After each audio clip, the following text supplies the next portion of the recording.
그 남평이라는 곳이 있습니다. 남평에 드들강이라는 곳이 있는데요. 저희 아버지께서 피리통을 가지고 자주 거기를 데리고 가셨어요. 그럼 피리통이 뭔지 아십니까? 피리를 담는 통이 아니고 유리병인데요. 유리가 이렇게 안쪽으로 들어가 있고 구멍이 뚫려 있고 또 이렇게 안쪽으로 들어가서 구멍이 뚫려 있습니다. 그럼 거기 안에 밥알하고 된장을 이렇게 넣어가지고 그 시냇물까지 넣어놓으면 물고기들이 얼마나 멍청한지 들어가는 구멍은 하는데 한번 들어가면 밥 쪼아먹고 나오는 길을 못 찾는 거예요. 그래갖고 한참 놀다가 피리통을 들어보면 안에 그 이렇게 빠가사리 또 운 좋을 때는 메기도 있고 고기들이 있어요. 그럼 그거를 꺼내가지고 넓적한 돌을 갖다가 넣고 거기다가 불을 피워가지고 돌이 달궈지면 그 고기들을 얹혀놓고 소금을 뿌려요. 지금도 그 맛이 얼마나 맛있는지. 공이 없던 시절에 바로 잡은 고기는 정말로 맛있잖아요. 진짜 이렇게 맛있게 먹었던 기억이 납니다. 그리고 이제 점심 때 그렇게 한참을 놀다 보면 해가 뉘엿뉘엿 넘어가요. 제가 아마 저희 첫째 지역이 나이 정도였던 것 같아요. 한 5학년인가? 해가 뉘엿뉘엿 절어가는데 하루 종일 즐겁게 놀았는데 노을을 이렇게 보는데 마음이 뭔가 이상한 거예요. 그러면서 뭔가 이렇게 인생이란 무엇인가 이런 생각을 했어요. 어렸을 때 목사가 되려고 그랬는지 뭔가 인생이란 것이 좀 허무한 것 같고 하루 종일 재밌게 놀았는데 집에 가는 것도 쓸쓸한 것 같고 뭔가가 참 인생이 이게 다 아닌 것 같은데 그런 생각을 했던 기억이 제 마음속에 있습니다. 그 뒤로도 그래요. 참 어떤 일이 있으면 행복하기도 하고 좋기도 하고 그런데 어느 때인가 마음이 이렇게 보면 울적할 때가 있고 여러분 목사는 항상 성령 충만한 거 아닙니다. 뭔가 마음이 울적한 것 같고 이게 다는 아닌데 내가 그토록 매달렸던 어떤 일이 됐을 때 그런 생각이 더 들어요. 훌러 목회학 박사 졸업하면서 얼마나 그 밤 11시까지 아침에 그 가방 싸고 가면 11시까지 하고 또 사역하고 1:1 양육하고 제자 훈련하고 주일날 설교하고 하면서 공부하고 또 아이들 하고 하면서 힘들게 했는데 박사 그 수료증 졸업장 딱 받고 나서 이게 다는 아닌데 이런 생각이 들어요. 또 모든 일들이 그런 생각이 듭니다. 그런데 그것이 왜 그러냐면 우리들 마음속에 완전함에 대한 그리움이 있기 때문에 그렇습니다. 영원한 것에 대한 그리움이 우리들 가운데 있기 때문에 그렇습니다. 우리가 누구에서 창조되었습니까? 완전하신 하나님, 영원하신 하나님, 그분의 의해서 만들어지고 그분의 생기가 불어넣어져서 만들어진 존재였기 때문에 그분의 품 안에 있었을 때가 그리운 겁니다. 그 헨리 나우엔이라고 하는 제가 아주 좋아하는 그 신학자이자 저술가가 있는데 그분이 그런 설교를 하셨어요.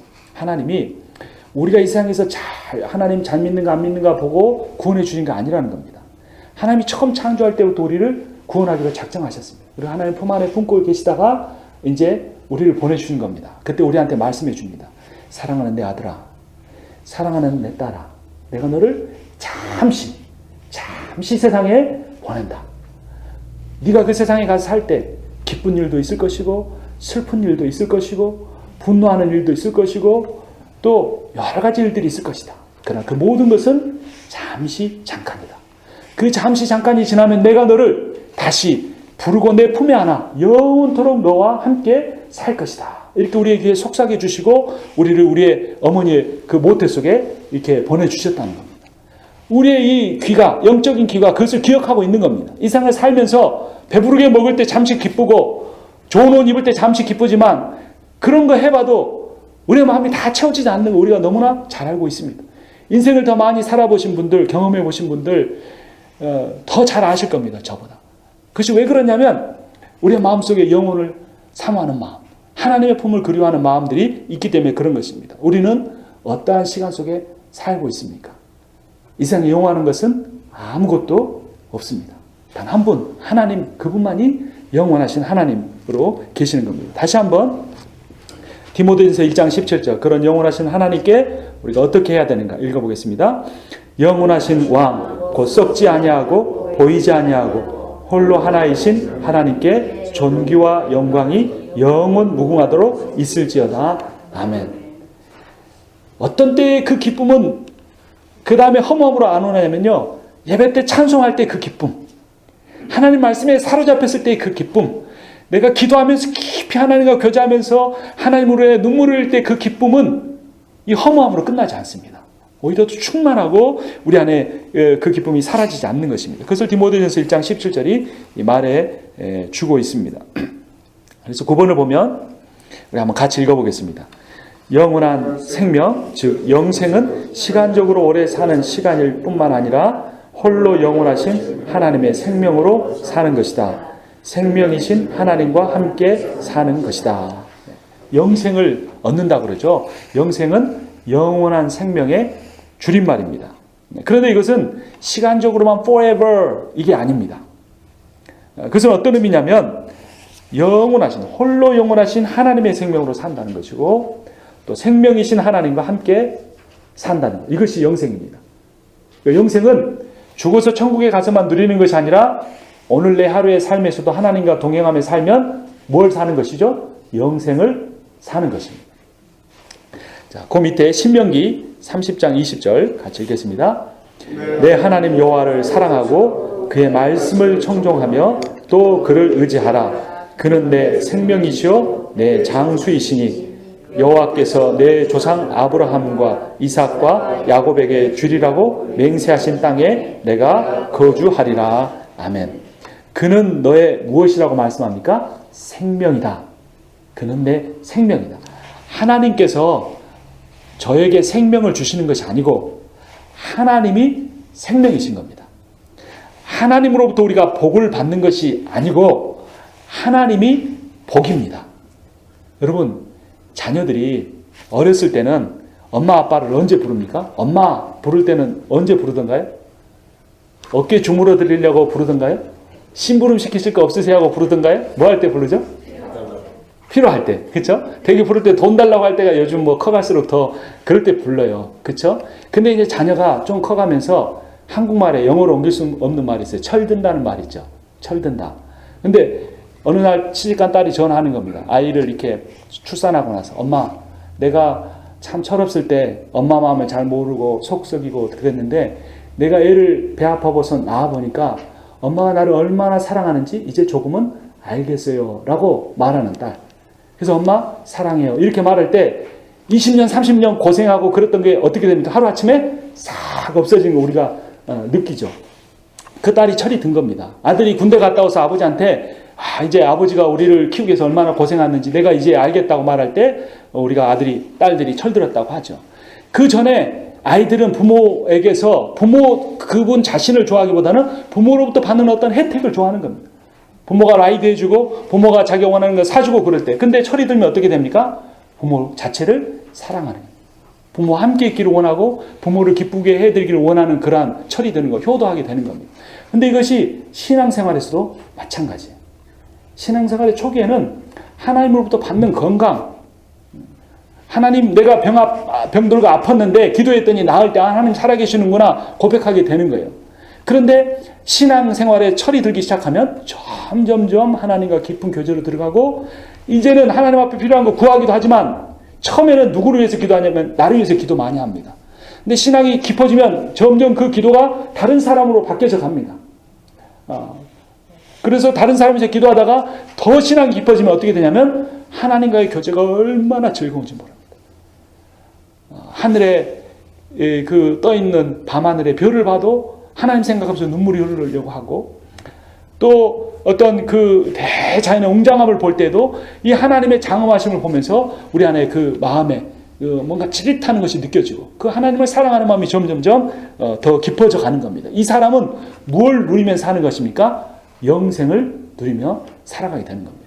그래서 우리가 함께 찬양한 것처럼 내 영혼이 은총 입어 이 세상을 보면 아주 작은 그런 초가 상강도 천국과 같이 느껴지게 되는 것입니다. 그러므로 우리가 신명기 30장 20절에 있는 것처럼 내 하나님 여호와를 사랑하고 그의 말씀을 청종하며 그분을 의지하며 살아야 합니다. 왜냐하면 그분이 생명을 주시는 것이 아니라 그분이 생명이시기 때문입니다.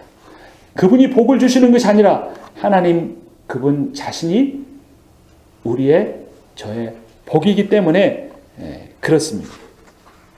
자, 그리고 그 하나님이 창조하신 내용이 무엇입니까?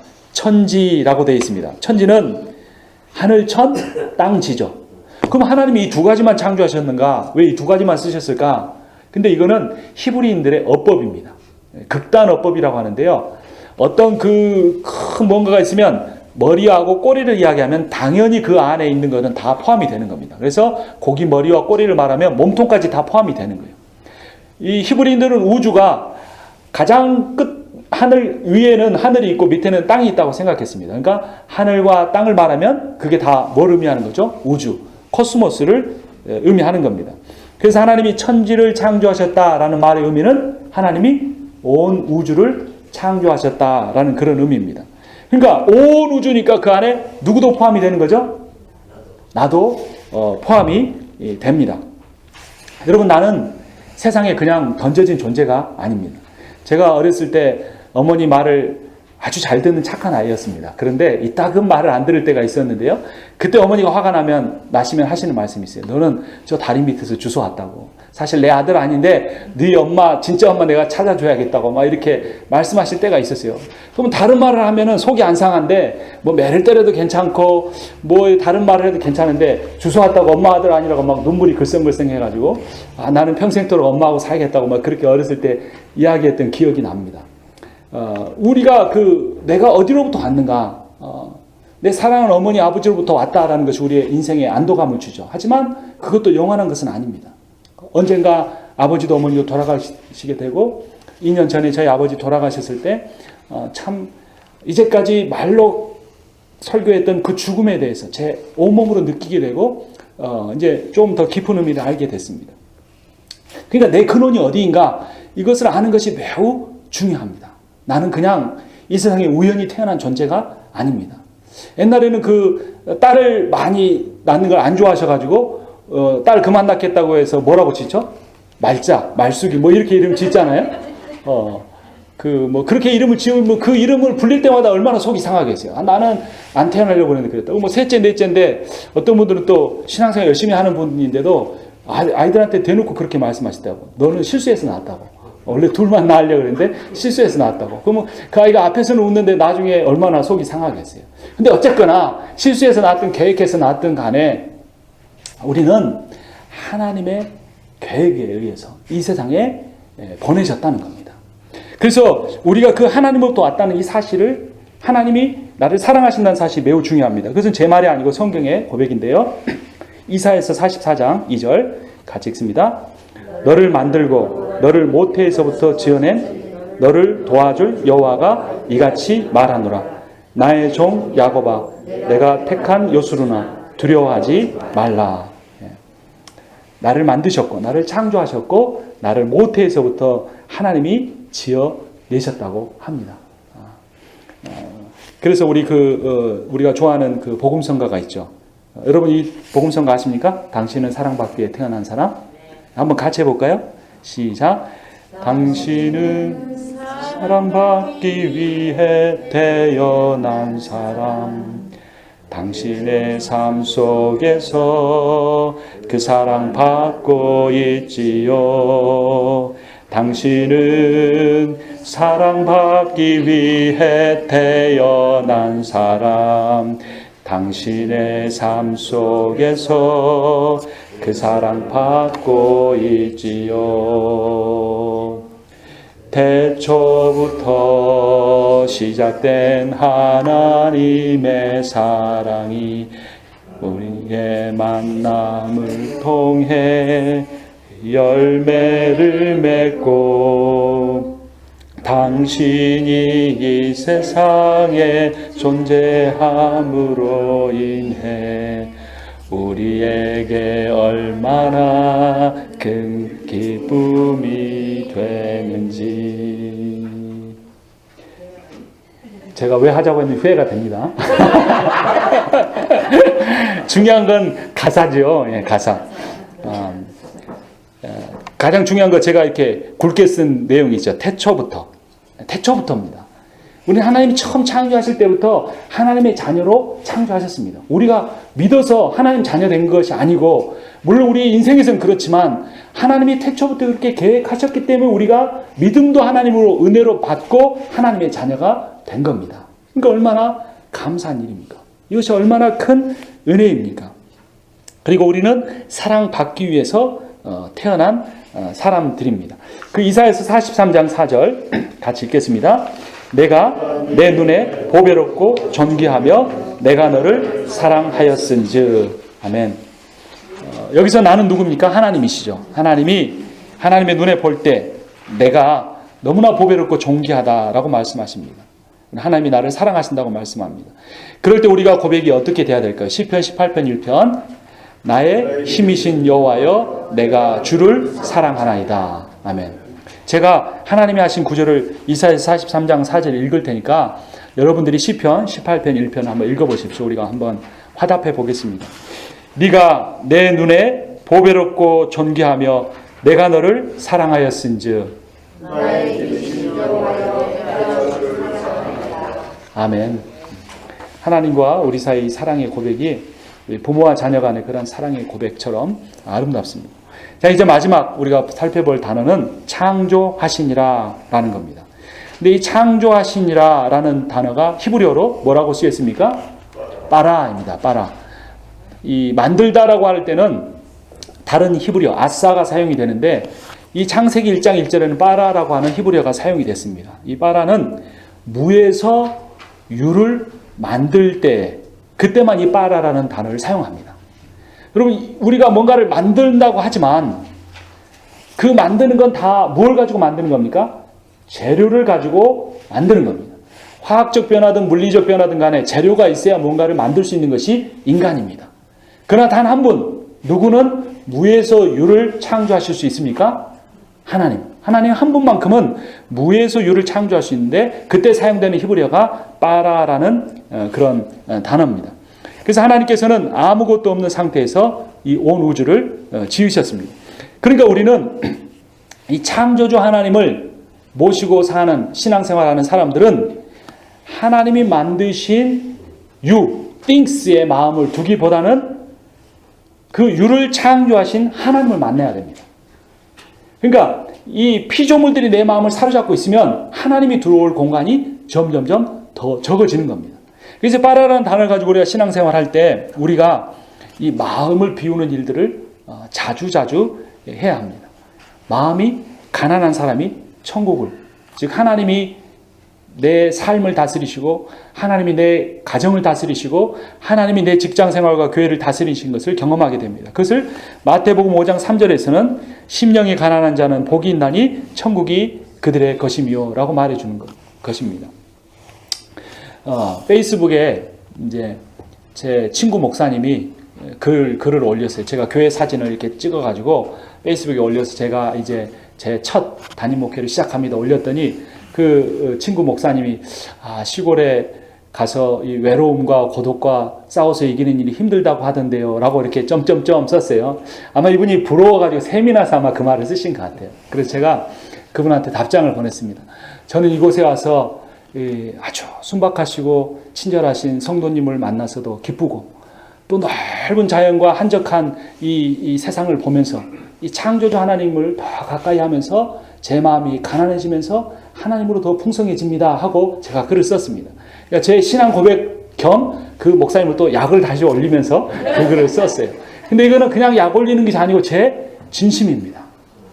저쪽에 그 펜실베니아 숲이 시작되는 그쪽을 보면 숲평선이 이루어지잖아요. 숲평선. 숲으로 이렇게 쫙 펼쳐진 그 라인을 보면서 또 넓은 하늘을 보면서 또 막 쏟아지는 그 눈을 보면서 제 마음이 얼마나 풍성해지는지 몰라요. 왜냐하면 그 모든 자연을 우주를 창조하신 하나님을 더 가까이 만날 수 있으니까. 이제 조금만 날씨가 풀리면 제 그 집 앞에 정자 앞에 그 나무 의자가 있잖아요. 거기에 앉아서 또는 무릎을 꿇고 하나님 앞에 자연과 함께 대하면서 하나님 앞에 깊은 묵상과 기도를 하려고 합니다. 그래서 제가 얼마나 기쁘고 감사한지 모르겠어요. 그래서 우리가 조금 더 자연으로 가야 됩니다. 조금 더 덜 먹어야 합니다. 조금 더 덜 입어야 합니다. 조금 더 일을 많이 하지 않아야 합니다. 그러면서 내 마음을 심령을 비움으로써 무에서 유를 창조하신 무에서 유를 빨아 하신 그 하나님을 만날 때 정말로 내가 이 세상의 어떤 것에서도 흔들리지 않고 빼앗기지 않는 그러한 평안을 샬롬을 우리가 우리 인생에서 경험할 수 있다는 겁니다. 여기서 2시간만 가면 필라델피아에 복잡한 시내가 있고 뉴욕에 가면 세계에서 가장 복잡한 그러한 도시가 있는데 그러한 복잡한 도시에서 만날 수 없는 하나님을 우리가 이곳에서 누릴 수 있는데 우리가 내 인간적인 계획에 사로잡히면 누릴 수 있는 환경에서도 못 누릴 수 있다는 겁니다. 그래서 여러분 창세기 1장 1절을 묵상하실 때 이렇게 우리가 마음을 가난하게 하고 창조자 하나님을 묵상하시기를 바랍니다. 또 이 빠라라고 하는 단어는 하나님만을 주어로 사용됩니다. 이 빠라라는 단어가 나오면 주어는 무조건 누구시다? 하나님이시다 라는 겁니다. 그래서 기독교적인 창조론을 유실론적 창조론이다 라고 말합니다. 신이 있다고 하는 겁니다. 최근에는 지적 설계론이라고 하는 것이 이 크리스찬 중에서 말하는 그런 신학자들이 있는데 그것은 성경적이지 않습니다. 그러니까 뭔가가 이것은 우연히 생겨난 건 아니고 뭔가 이 지적으로 설계된 것이다, 디자인된 것이다라고 말하지만 유실론적 창조에 대해서 말하지 않기 때문에 바르지 않습니다. 이사야서 40장 26절 같이 읽습니다. 너희는 눈을 높이 들어 누가 이 모든 것을 창조하였나 보라. 주께서는 수요대로 만상을 이끌어내시고 그들의 모든 이름을 부르시나니 그의 권세가 크고 그의 능력이 강함으로 하나도 빠짐이 없느니라. 아멘. 누가 이 모든 것을 창조했나 보라. 누가 창조하셨죠? 하나님이 창조하셨죠. 근데 우리가 하나님을 주기도문에서 하늘에 계신 우리 뭐라고 부릅니까? 아버지라고 부르시죠. 그러면 우리는 하나님의 누구입니까? 자녀죠. 아들이고 딸이죠. 그러면 여러분 하나님이 이 세상에 이 세상의 모든 것을 하나님이 뭐 하고 계시냐면 창조하셨으니까 누가 주인이에요? 하나님이 주인이시죠. 그러면 이 세상의 모든 것의 주인은 또 누구입니까? 당연히 하나님의 자녀인 누구예요? 우리예요. 여러분 저를 이렇게 우습게 보시면 안 됩니다. 제가 어마어마한 부자예요. 어마어마한 부자. 여러분도 그리고 기도하실 때 내 어카운트에 하나님 공 하나만 더 주십시오. 이렇게 공을 2개만 더 주십시오. 이렇게 기도하지 마십시오. 근데 공 2개 쳐지면 어때요? 10배, 100배가 튀겨지는 거잖아요. 근데 그거 얼마 못 갑니다. 어떻게 기도하시면 되냐면 하나님의 어카운트에 그 오너의 이름을 누구로 바꿔주십시오? 제 걸로 바꿔주십시오. 이렇게 하면 그 전자, 후자 어떤 게 더 지혜롭습니까? 후자가 더 지혜롭죠. 하나님한테 뭐 공 2개 더 받는 거 하나님한테 얼마 안 되는데 제가 받아도 그걸 오래 못 간다는 겁니다. 근데 뭘 바꾸면? 하나님의 뱅크 어카운트의 이름을 누구로 바꾸면? 내 걸로 바꾸면 그렇다는 겁니다. 그러니까 저희 집이 얼마나 넓냐면요. 저희 집 정원의 이름을 팻말을 하나 박아놨는데 거기에 뭐라고 써놓은지 아십니까? 그랜드 캐니언이라고 써놨습니다. 또 저쪽에 제 뒷산이 있는데 그 뒷산의 이름은 뭔지 아십니까? 로키 마운틴스라고 되어 있습니다. 그리고 저희 집 앞에 호수가 좀 있는데 그거는 뭐라고 되어 있는지 아십니까? 퍼스픽이라고 되어 있습니다. 여러분 대단한 부자입니까? 아닙니까? 부자죠. 네. 근데요 현대인들이 돈을 많이 벌려고 노력은 합니다. 근데 뭐는 못하는지 아십니까? 그거를 누리지는 못하고 살아가고 있습니다. 여러분 정말 이민 오셔서 초기에 얼마나 열심히 일하셨습니까? 지금까지도 얼마나 몸이 부서져라고 일하셨습니까? 근데 다시 한번 제가 질문해 볼게요. 여러분 얼마나 누리셨습니까? 얼마나 누리셨어요? 제가 사치하고 살자는 말이 아닙니다. 호화롭게 살자는 말이 아닙니다. 우리가 조금 잘 버는 것도 중요하면 잘 쓰는 게 좀 필요합니다. 때로는 1년에 한 번쯤은 아주 멋진 곳에 가서 여행도 하고 1년에 한 번쯤은 좀 비싼 식당에 가서 가족들과 식사도 하고 그렇게 살아야 돼요. 그런 배짱이 좀 있어야 돼요. 그런 배짱이 있는 사람은 어떤 생각이 있기 때문에 그렇습니까? 하나님이 나의 누구시다? 아버지이시다. 태초에 누가 천지를 창조하셨다고요? 하나님이 창조하셨다. 그분이 내 아버지이시다고요. 그랜드 캐니언도 로키 산맥도 퍼시픽도 다 나의 소유라는 겁니다. 근데요. 옛날에 정주영이라고 하는 유명한 재벌 회장이 있었죠. 근데 그분은 사치는 하지 않았습니다. 그분의 구두를 10년, 20년을 심었다 그래요. 그리고 그 부인이 재봉틀을 한 10년을 썼는데 재봉틀을 끝까지 갖고 있었는데 양복을 늘 기워서 썼다고 합니다. 그런데 그런 재벌들도 그렇게 가난하게 살지만 그 삶의 방식의 그 근원은 어디에 있는 겁니까? 그 현대 기업이 다 누구 거다? 내 거다라고 하는 생각이 있기 때문에 다른 사람한테 과시하면서는 살지 않는 겁니다. 그러니까 두 가지입니다. 그리스도인들은 청빈하게 사는 겁니다. 또 하나는 뭡니까? 그리스도인은 누리면서 살아야 합니다. 이 두 가지 중에 어느 한쪽으로 치우치지 않고 함께 병행해 갈 수 있는 사람이 창조주 하나님을 잘 믿고 사는 사람인 것입니다. 자, 세 번째. 자, 여기에 창세기 1장 1절에 주어가 누구입니까? 태초에 누가 천지를 창조하시느니라? 하나님이. 주어. 내 인생의 주어는 누구인가? 라는 것입니다. 사실 보면요, 여러분 부부싸움 하는데 부부싸움 하는 이유가 무엇인 줄 아십니까? 우리 가정의 주어는 누구인가? 이것 때문에 싸웁니다. 그렇죠? 누구의 머리에서 나온 생각대로 일 결정하느냐? 이것 때문에 싸우는 겁니다. 제가 아내하고 웬만하면 쇼핑 안 가려고 합니다. 왜 그러냐면 제가 가면 꼭 필요 없는 걸 집거든요. 이거 사면 안 될까? 물어보는데 아내의 눈빛이 좀 필요 없는가라는 눈치를 보내주는데 끝까지 사려고 하다가 그러는 거예요. 근데 어쨌든 이건 작은 일이지만 우리가 삶을 살면서 가정에서 누가 이 가정의 주어가 되느냐, 또 교회에서 누가 우리 교회의 주어가 되느냐, 이것 때문에 작은 사소한 일이라고 하지만 사소한 일이 아닙니다. 결국 거기에는 어떤 마음이 자리 잡고 있는 겁니까?